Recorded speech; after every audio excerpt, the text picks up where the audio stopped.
maintindihan at di mo malaman kung saan ka tutungo.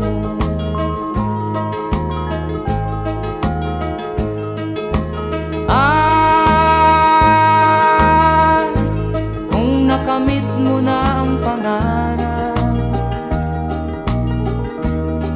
di pa rin masiyahan, ang nais mo'y madagdagan, limot mo na ang iyong pinagmulan.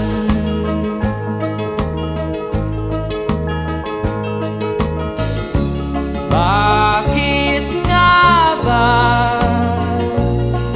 ganito?